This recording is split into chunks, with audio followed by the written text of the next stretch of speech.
Kisah Nabi Muhammad Shallallahu Alaihi Wasallam.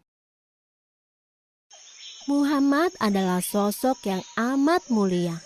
Ia memiliki akhlak yang tinggi, rendah hati, sederhana, dan sangat jujur. Karena kejujurannya ini, ia dijuluki Al-Amin, yang artinya dapat dipercaya. Suatu hari, Abu Thalib, paman Muhammad, mendatangi seorang pedagang wanita yang sangat kaya raya.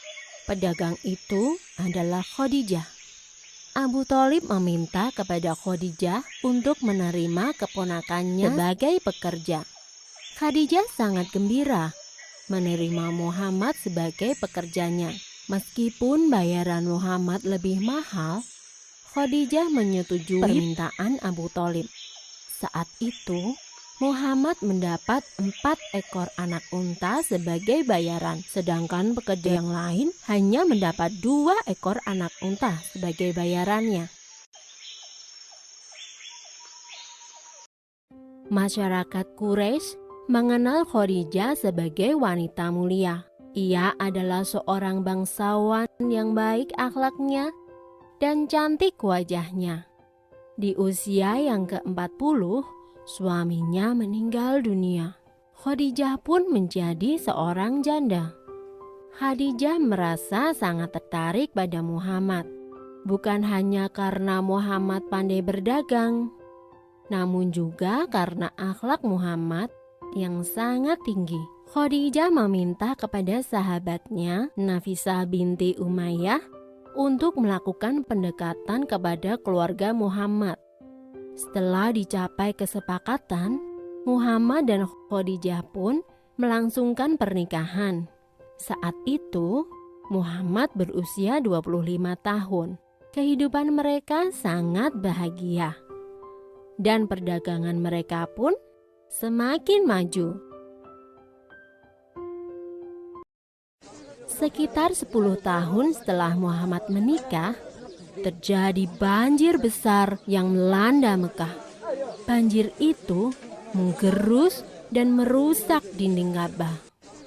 Kaum Quraisy pun bergotong royong untuk memperbaiki Ka'bah. Namun, saat hendak mengangkat Hajar Aswad dan meletakkannya ke tempat semula, para pemimpin Quraisy terlibat dalam pertengkaran. Mereka saling berebut untuk mendapatkan kehormatan mengangkat Hajar Aswad. Karena pertengkaran ini, perang saudara hampir saja terjadi. Para pemimpin saling bersekutu dan bersiap untuk perang. Abu Umayyah bin Al-Mughirah, salah satu orang terpandang di Quraisy, berkata bahwa urusan Hajar Aswad ini akan diserahkan kepada orang yang pertama kali memasuki pintu Shafa esok hari. Dan Allah menentukan bahwa Muhammadlah orangnya. Sungguh mudah bagi Muhammad menyelesaikan masalah itu. Ia membentangkan selembar kain dan meletakkan Hajar Aswad di tengah-tengahnya.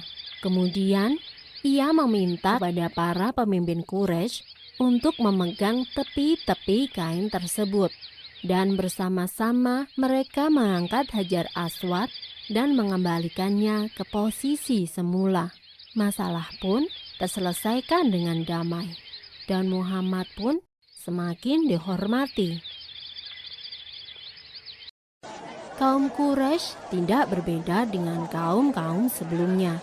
Mereka mulai meninggalkan ajaran yang benar dan mengikuti ajaran yang salah, berbohong, curang, menganiaya, merampok, dan bersekutu dengan setan menjadi kebiasaan kaum Quraisy. Tidak ada lagi ibadah kepada Tuhan.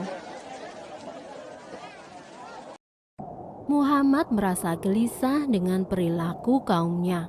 Ia berusaha memikirkan cara untuk membawa kaumnya kembali ke jalan yang benar.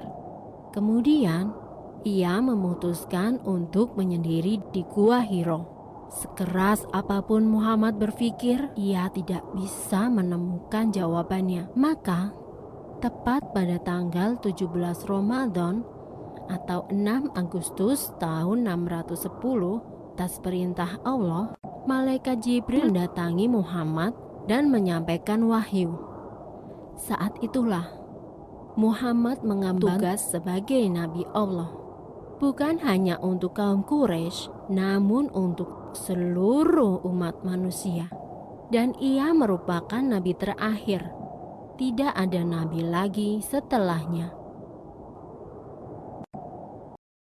Dakwah pertama yang diemban oleh Nabi Muhammad dilakukan secara sembunyi-sembunyi. Dimulai dari keluarga dan sahabat-sahabat terdekatnya, yaitu Khadijah, Ali bin Abi Thalib, dan Zaid bin Haritsah. Setelah itu, orang dari luar keluarga Nabi Muhammad memeluk Islam. Mereka adalah Abu Bakar, Utsman bin Affan, Zubair bin Awam, Sa'id bin Abi Waqqas, Abu Rahman bin Auf, Tolhah bin Ubaidillah, dan masih banyak lainnya. Mereka adalah golongan orang yang pertama kali masuk Islam, dan mereka disebut Asabiqunal Awalun.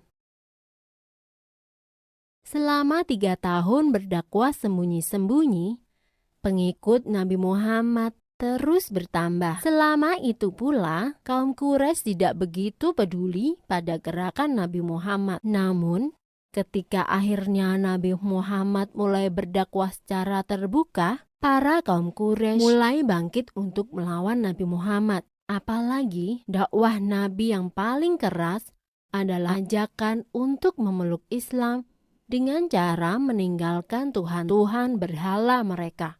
Dan mulai saat itulah dakwah Nabi Muhammad mulai mendapatkan tantangan dan berbagai macam halangan serta perlawanan yang sengit dari kaum Quraisy. Selesai.